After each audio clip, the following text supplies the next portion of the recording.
morning and welcome to Washburn University's 25th Annual Veterans Day Ceremony.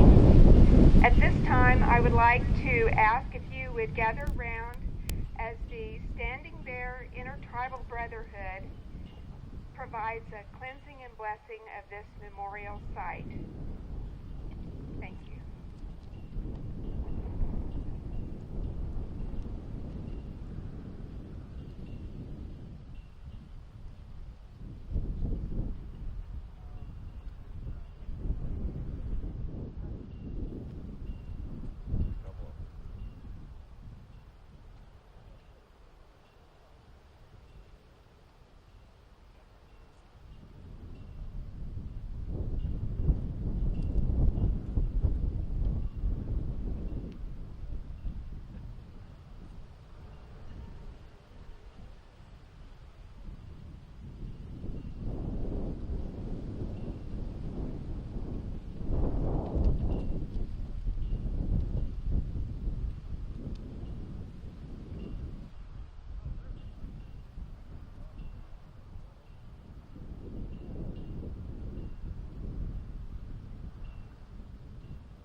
Morning. Okay.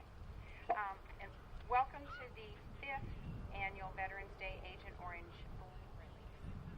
I'd like to take a minute to tell you a little bit about the Agent Orange Victims, Widows, and Support Network, the organization that is the originator of today's event, and to tell you a little bit about their Quilt of Tears. The quilts were originally begun in order to draw attention to the plight of Vietnam veterans. Herbicides, insecticides, and chemicals were used during the Vietnam War. These chemicals came in many forms, from dust and powders to tablets and pellets to liquids. They came in containers as small as an aerosol can or as large as a 55-gallon drum. The receptacles used to store, transport, and disperse these chemicals were painted many different colors: orange, purple, green, blue. Today, the term Agent Orange is used to collectively identify all chemicals used during the Vietnam War. During the 1980s, the first Agent Orange Quilt of Tears project was started by Jenny Lefevre to commemorate the death of her husband from what would eventually become a grocery list of illnesses that are now presumed to have been caused by exposure to Agent Orange. Agent Orange has been interwoven into the fabric of the lives of our Vietnam veterans and their families.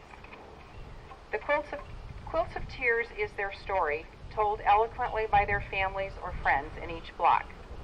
Jenny, as one of the original Agent Orange widows, continued throughout her life to fight the battle pertaining to Agent Orange and its effects on Vietnam veterans and their families.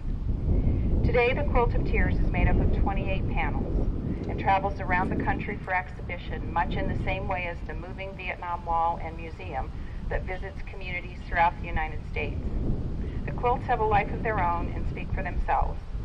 Each panel is composed of individual blocks, each block telling the story of one individual who has died from an illness directly caused by their exposure to Agent Orange. On this Veterans Day, 2012. Please join with me in a moment of silence as we come together with groups of people all across the country who pause to remember, reflect, and honor all of those who have been affected by the use of Agent Orange.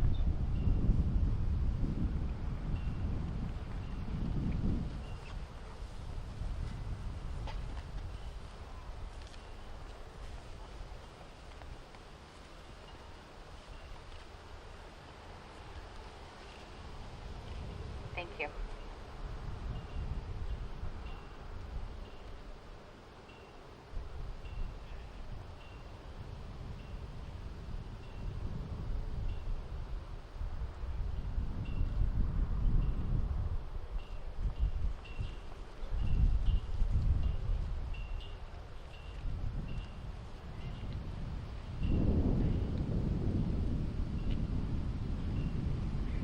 Thank you, Judy and Bill Pfeiffer, and to the Washburn University Reserve Officer Training Corps for helping to assist with this balloon release for Agent Orange victims.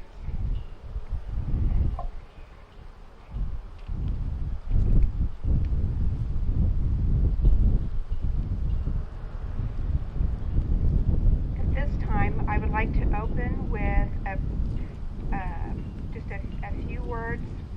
Honored guests, it is my privilege to welcome you today for the 25th Annual Veterans Day Ceremony at Washburn University. 25 years ago, this memorial was envisioned by a group of veterans, administrators, students, and community folks. It was designed and created with a specific purpose of honoring and remembering the 47 stalwart Shawnee County veterans named on this stone who gave their lives in Vietnam.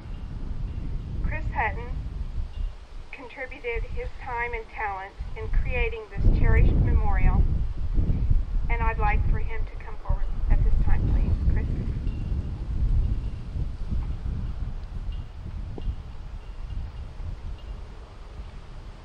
Chris, I want to thank you for your work on this monument, and Susan, his wife, is here today.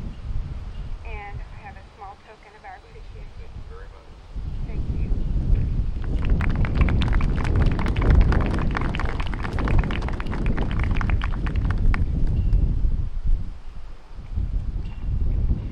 I'd also like to thank the Kansas Air National Guard for taking time on their holiday to fly in and exhibit the UH-60 Black Hawk helicopter just behind this memorial site.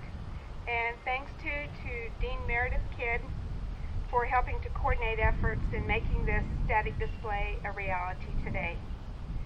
Thanks to also for members on the Veterans Day Planning Committee. And the flag being raised today is in memory of Sergeant Randy Sanders, Vietnam veteran and a victim of Agent Orange. Following the ceremony, you're all invited to a reception across the lawn at Carroll Chapel, just to the south of the Memorial Student Union. We'll have refreshments and displays, compliments of Gene Howarder and the Combat Air Museum.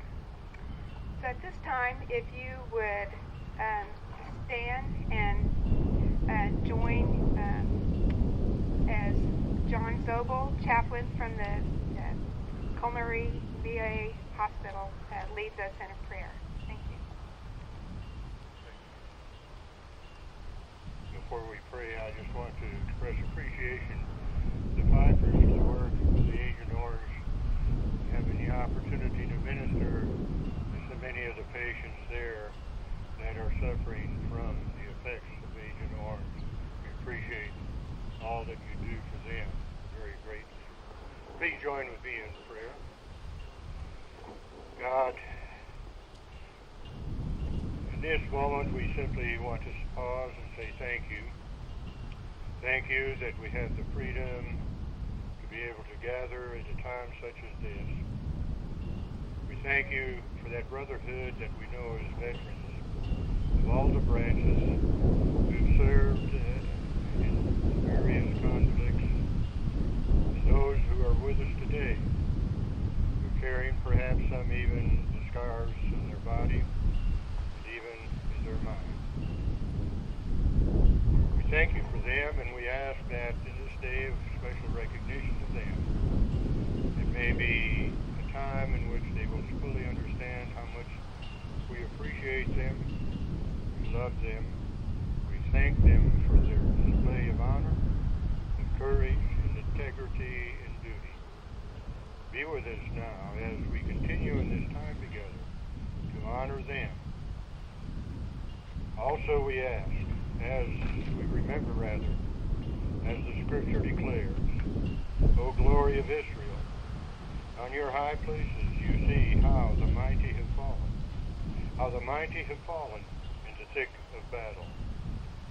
God, we ask the memories of those that have fallen in the thick of battle. May their memories serve as comfort and consolation to family and to friends. And particularly at this time, the memories of our 6 brothers who fell this past week in Afghanistan. May their memory console the families and bring healing to their spirits. With this we ask, Amen.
And the rocky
from KS 881.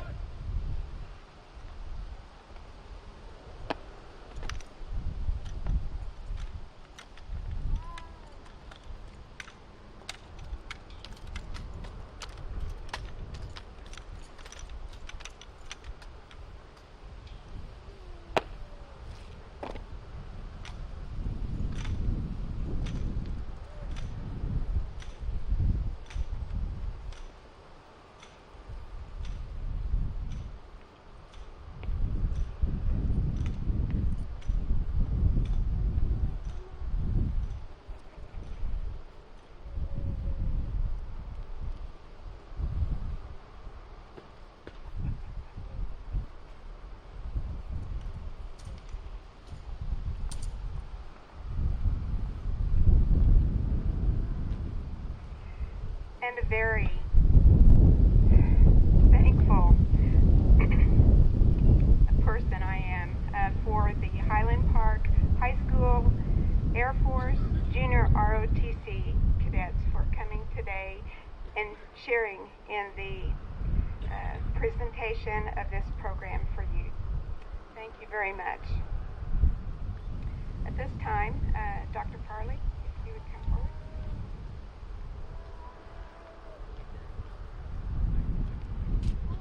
Hello, everyone. Welcome. Glorious day, isn't it? Weren't these young people good?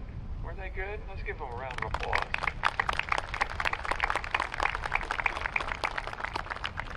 Very nice job. And thank you for coming out and sharing your time with us today. And this is a ceremony that we are so pleased to be able to participate in at Washburn University to recognize our veterans, recognize our service members that continue to serve. You know, we don't say thank you frequently enough. We don't say how much we appreciate what the military does for us every single day. We know we have our colleagues, our friends, our family members that are serving today and that are risking their lives for us. And how many of us have actually sacrificed anything near what they are sacrificing now for us? We go about our daily activities, and perhaps we give a fleeting thought to what is occurring around the world. Perhaps we do think about those people that we know that are in service. Perhaps we do occasionally think about those who have completed their service that are with us.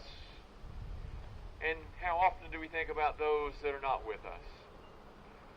And we should every day be oh so grateful for all the service of the people that have come before us and they're with us and those that have passed.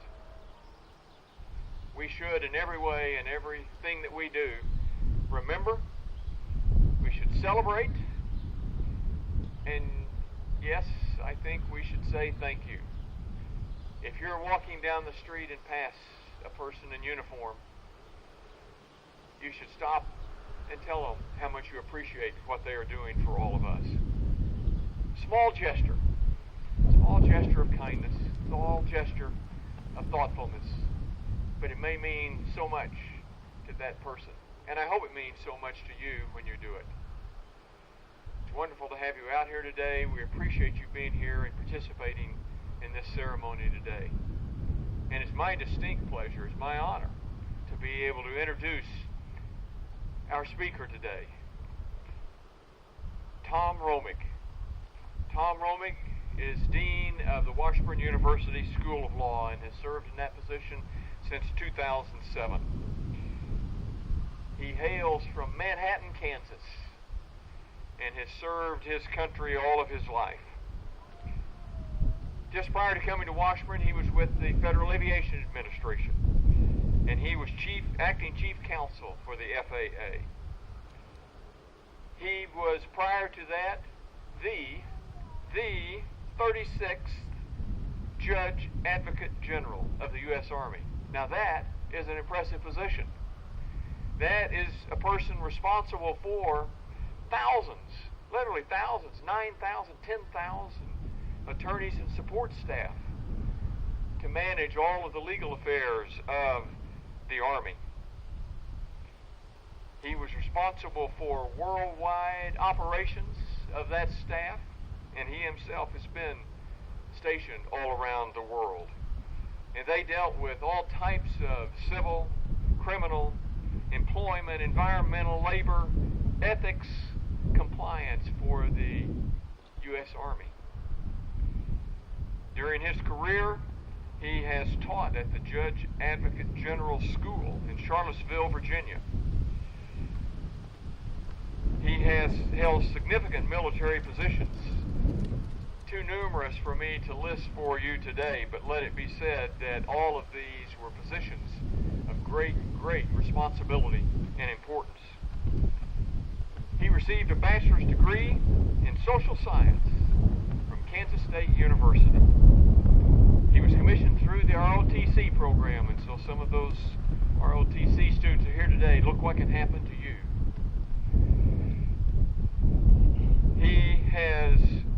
He was selected to go through the Army's program at the Santa Clara University School of Law, where he was ordained as an attorney. Ordained, maybe. Sorry, chaplain. Maybe we should start doing that at the School of Law. We'll ordain them each May. I could share with you the awards, the medals, the recognition that he has received in his career. And it is indeed impressive. But I think that one of the most impressive awards that he has received was right here in Kansas in 2009 from the Kansas Bar Association, where they awarded our Dean Romick the Courageous Attorney Award for the Kansas Bar. Now, what does that mean? The Courageous Attorney Award was intended to recognize an attorney who displayed exceptional courage in the face of adversity, thus bringing credit to the legal profession. And the exceptional courage that he displayed was while he was Judge Advocate General, when he took positions in opposition to what he and many others considered improper interrogation techniques that were being used. And he believed, and many agreed with him, that these were a violation of the Geneva Convention and the Uniform Code of Military Justice. And he stood his ground, he made his arguments, and for that he was recognized for his courageous effort by the Kansas Bar Association. Help me in welcoming Major General retired Thomas Romick, Dean, School of Law, Washburn University.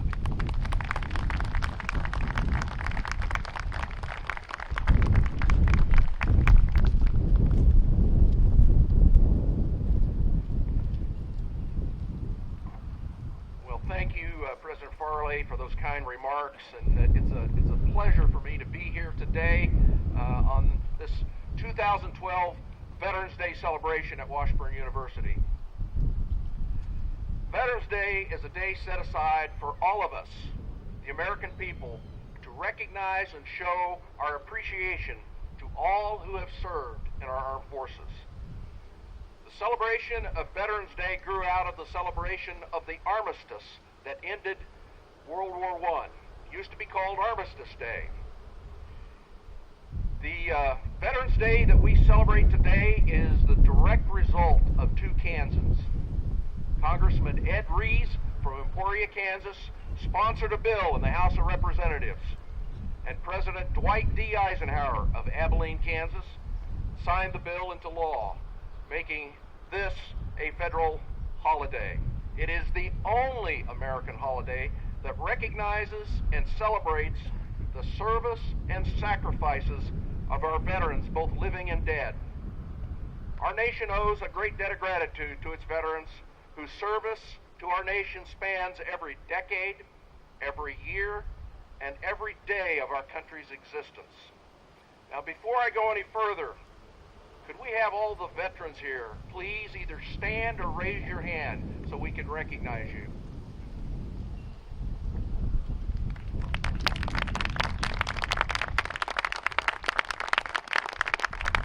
The grateful nation thanks you for your service, for your sacrifice, and we thank each and every one of you. I also want to recognize those who wear the uniform today. There have been difficult times for our military. These have been difficult times. Much, probably too much, has been asked of the men and women who serve in our armed forces, the multiple deployments that they have undergone, always answering the call of duty, always performing magnificently. You just make us proud. So thank you so much, those of you in uniform here. Also want to thank the families of veterans who have supported them while they served our country. Thank you, and may God bless each of you. Now, all veterans, regardless of when, where, or how long they served, have some things in common. First, all veterans have raised their right hand and sworn an oath to support and defend the Constitution of the United States against all enemies, foreign and domestic. All proudly wore their uniforms during their service. All gave of themselves to our country. And finally, all of our veterans were there when our country needed them, and that is very special. Veterans have been called to serve our country in many ways. Some have been called to fight in major wars, World War II, Korea, at times Vietnam, and certainly in Iraq and Afghanistan, but also guerrilla wars, and that would be Vietnam also, and now at times in Iraq and formerly Iraq and now Afghanistan, it was more like a guerrilla war than a regular war. But nevertheless, there are even those who have served by staying ready to support our country in any future hour of need. So how the veterans have served really makes very little difference. It's the common thread that ties them all together, and that is putting country before self. And all of our veterans share that common thread. All veterans have many common experiences and common values. My experience has been, as Dr. Farley said, with our Army and our soldiers. So I will speak about soldiers, but I'm sure what I speak about, the bond that I will speak about, is true for all services. Soldiers very quickly develop a special bond that makes being a soldier something special. Some call it camaraderie, some call it esprit de corps, but it is the fundamental tie that brings soldiers together in times of stress, times of difficulty, and it allows them to do more than they thought possible. If you ask a veteran what was the most valuable or most important thing they remember from their time in the military, they almost invariably will tell you, first and foremost, it was the people they served with, their fellow soldiers, their fellow service members. They are the reason most people stay in the military, and it is what we miss the most when we leave the service, whether it be after 2 years or more than 30 years. Now, as veterans reflect on their service, they share knowledge that through their service, they were there when their country needed them, and that feeling is priceless. Well, I want to share with you what I think is a truism that should make all of the veterans here feel proud. I think throughout our history, the American military has been one of the greatest forces in the world for good, for liberty, for freedom, and for peace. What other organization has constantly had that kind of an impact around the globe and throughout history?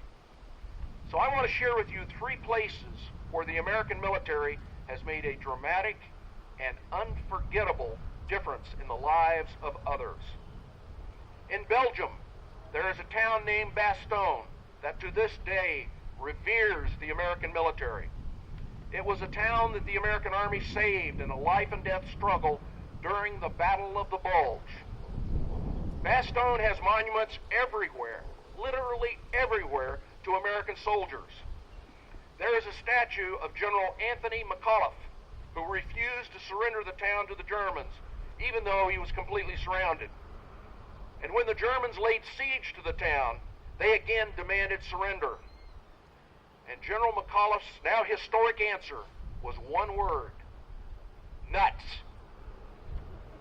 When word of that response reached the outside, it caused General George S. Patton to smile and say, "We must not let a man that eloquent be captured by the Germans." And there, of course, is a statue to General Patton, whose forces broke through the German lines and rescued the town and rescued the surrounded U.S. forces. In Bastogne, there is a very large memorial, the shape of a five-pointed star, that lists all the states of the Union who had soldiers in the fight in the Battle of the Bulge. There are two inscriptions on that memorial that I think speak volumes about the feelings of the Belgians towards the American army and the American people. The first is in Latin, and it says, "The Belgian people remember their American liberators." The second inscription is in English and says, "Seldom has more American blood been spilt in the course of a single battle." The Belgians remember and will never forget what the American army did for them. The next place that made such an impression on me was the coast of Normandy in France. This is where the American forces, along with our Allied partners, landed and began the liberation of Europe in World War II.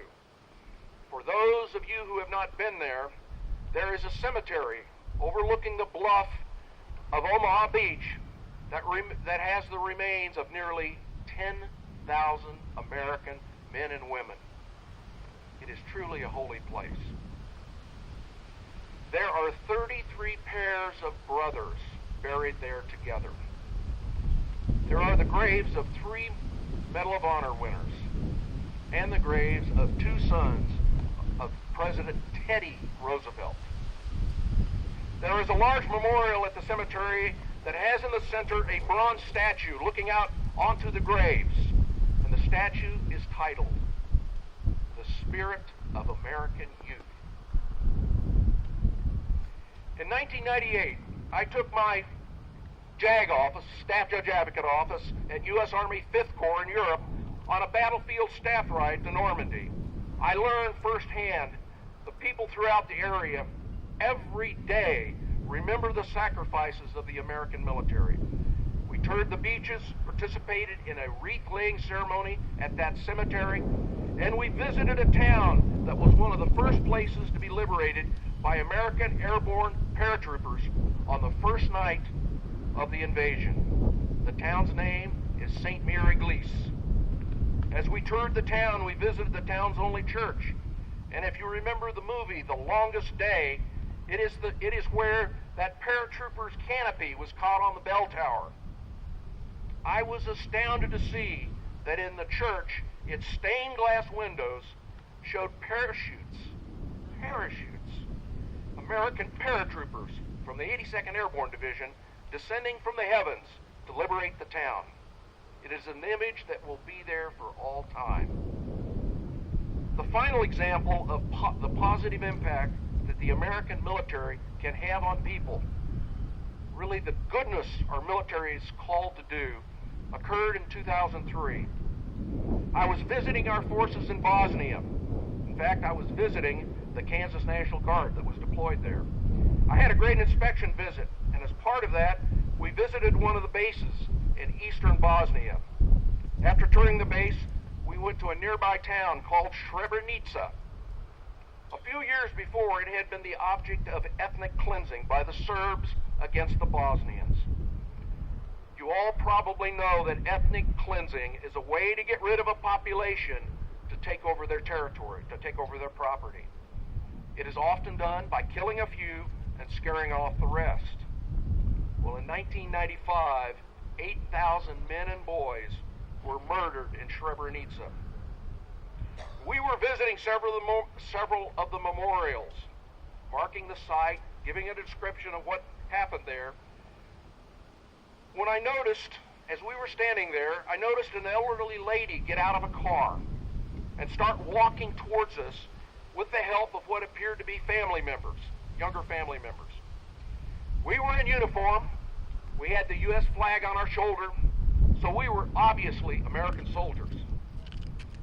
She came up to our small group and grabbed each of our hands one by one and slowly spoke the only English words she knew. Thank you, over and over again.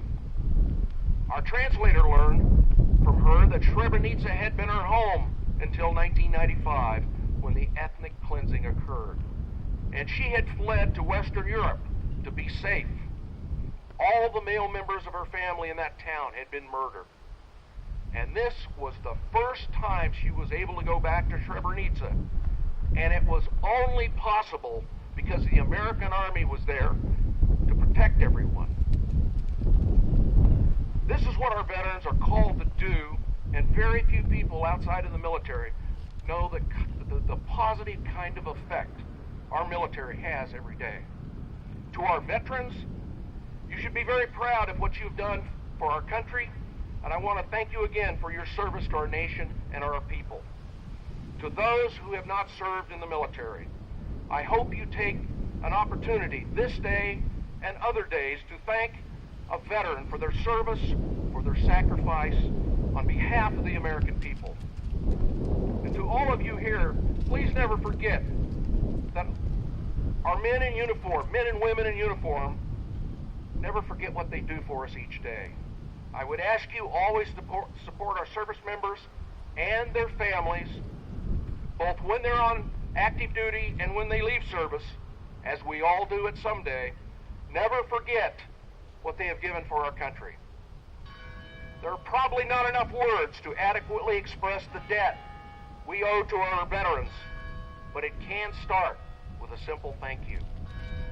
With that, I'd like to conclude by thanking the organizers of this event for inviting me and allowing me to be part of this very special celebration. Thank you, and God bless the United States of America.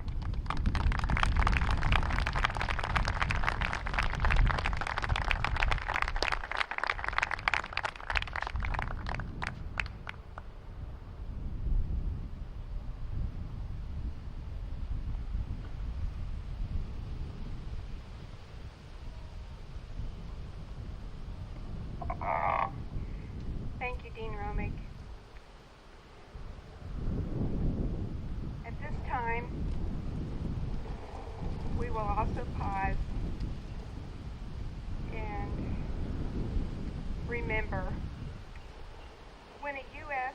Navy vessel arrives or departs from the military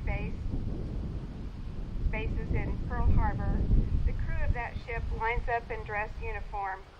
They stand at attention at arm's length on the outer edges of the deck in salute to the soldiers, sailors, and civilians who died on December 7, 1941. It is a stirring sight, and participants often list that among the most memorable moments of their military career.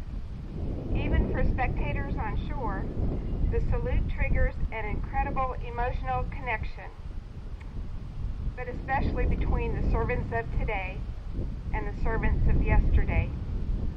It grants nobility to the work of today's soldier or sailor or military veteran, while giving dignity to the sacrifice of those from the past.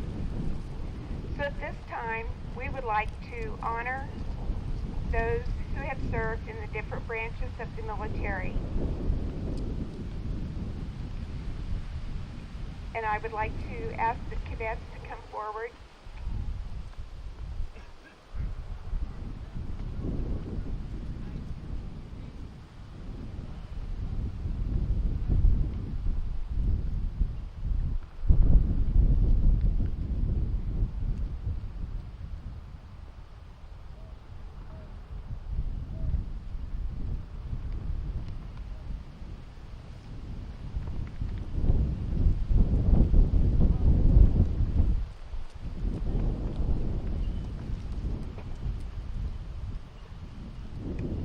Offer a salute to the members of the Army, the United States Army.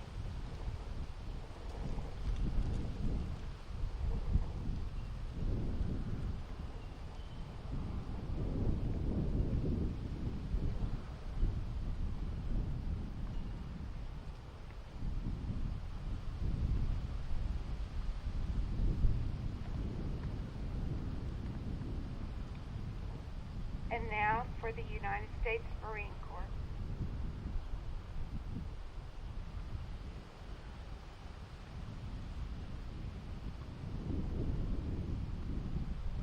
And for members of the United States Navy.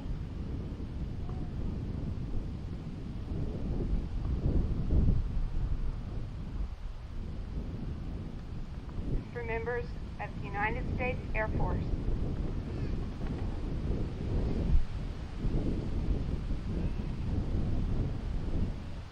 And also for members of the United States Coast Guard.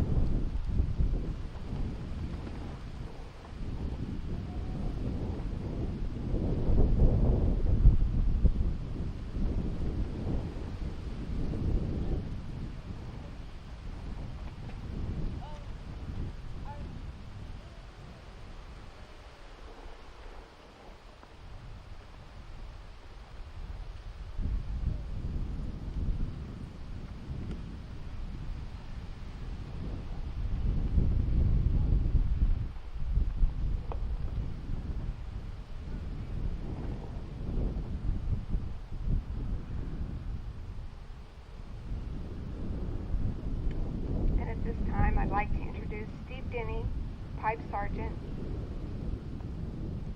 Thank you.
with every program, you have a little bit of memory loss. So I have some names that I would like to share today in honor of those who have served and who continue to serve.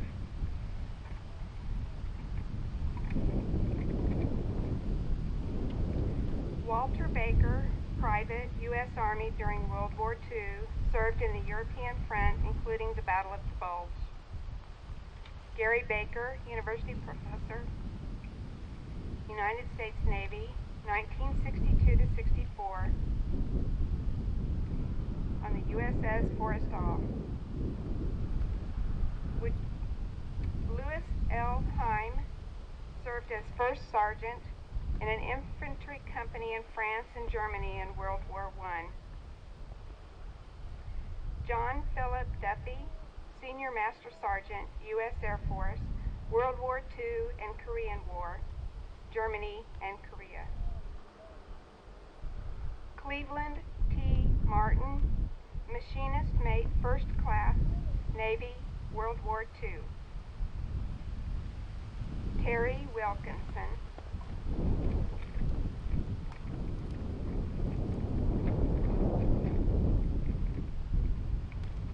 Dr. Robert Dunwell, deceased, Navy veteran, and 20-year emeritus professor and chair, Department of Education at Washburn. William C. Leach, Chief Master Sergeant, Air Force, 1963 to 1993, served in U.S., Vietnam, Germany, and Korea. Dion Earhart, Master Sergeant, served in the Air Force from 1958 through 1979 in the U.S. and Thailand. Jared Carl Burney, Second Lieutenant, United States Marine Corps, 2004 to present, has served in Iraq in 2005 and South America in 2006. John A. Moore, Jr., Petty Officer, Second Class, E5, served in U.S. Navy from January of 67 through January of 73, in Vietnam, Barbers Point, Hawaii, Rota, Spain, and NAS Dallas.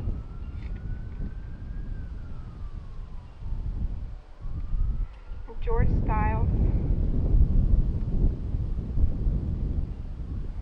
Randy Sanders, Sergeant, Army, served in Saigon.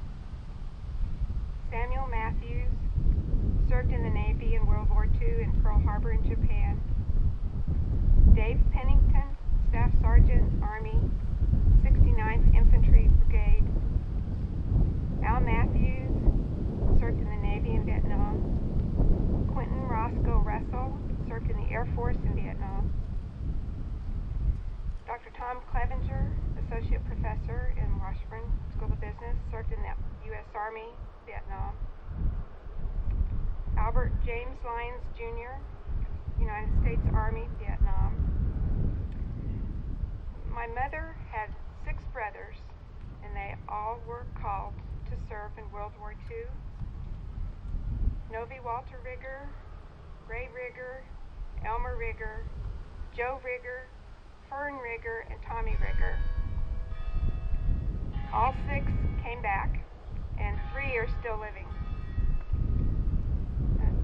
Francis David Kessler, U.S. Army in World War II.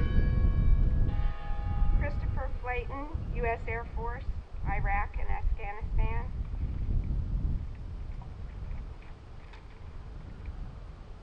Retired Lieutenant Colonel in the Army, James Murphy. Also Army Retired Colonel Ray Tompkins. And Marine Captain Brian Tompkins, currently helicopter pilot in Afghanistan. And I know there are countless others that you are remembering in your heart, and we do give them thanks, and we take time to reflect and to remember and to give them that thanks.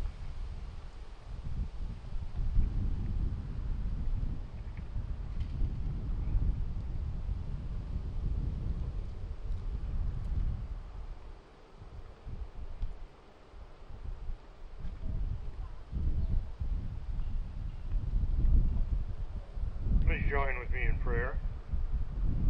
God, thank you for allowing us the freedom to gather and to give you thanks for the courage, the sacrifice, the men and women who today are standing on the wall throughout the world.